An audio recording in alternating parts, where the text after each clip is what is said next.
Industry. The Honourable Stephen Joyce. Mr Chair, if I could just take a call to answer a few of the issues that have been raised in the debate so far.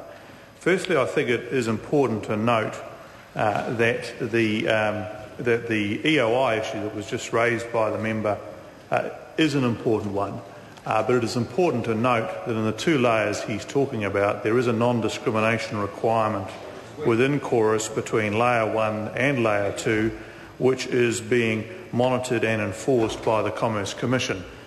So it's a good story, Mr Cunliffe, but doesn't actually hold any water. The full EOI is not required until 2019 for a number of reasons, and I'll run through them for the members' benefit.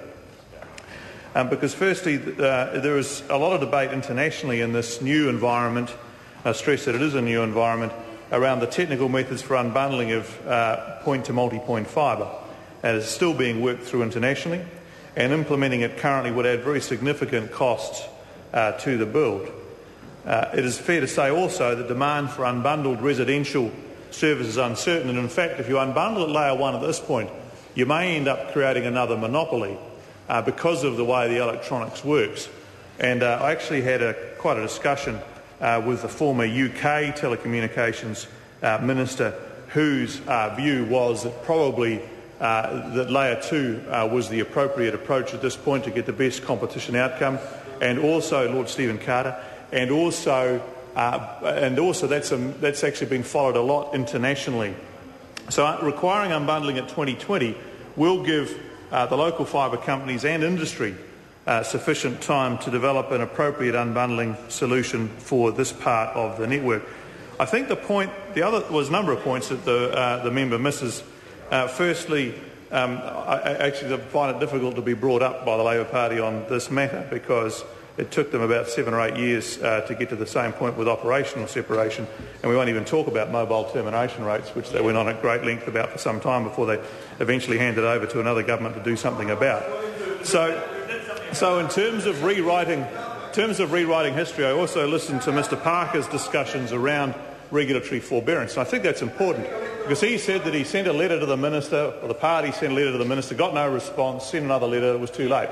Not actually correct, as Mr Cunliffe and Ms Curran knows, because there were a number of discussions. But the regulatory forbearance issue was a very difficult one for everybody. And the reason I know it was difficult for the Labor Party is because I actually said to them, well, come up with a solution that will help solve the problems. They borrowed one from one of the industry lobby groups called Special Access Undertakings, and they said this is the answer.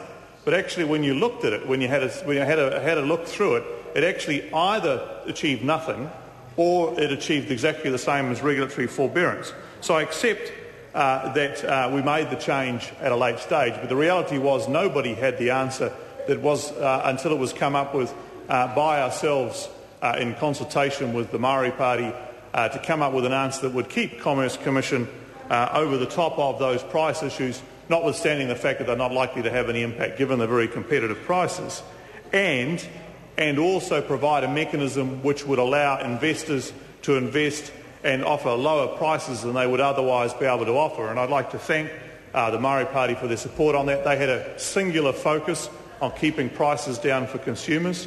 That was also our focus, and it was about balancing those objectives. It actually is in fact it is a public-private partnership. And I remember the previous government had a view that they thought they'd like to do public-private partnerships, but never actually got around to one because they couldn't understand how they work. And one of the things you have to do is provide some certainty to investors to enable them to offer the good prices and the good conditions so that the consumers get the benefit. And that works very well together. Can I go back also, Mr Chair, and just address a couple of the issues raised by Ms Curran? Firstly, I'd love to talk all day about content and demand, but I note for her reference that it's out of scope for this section of the bill.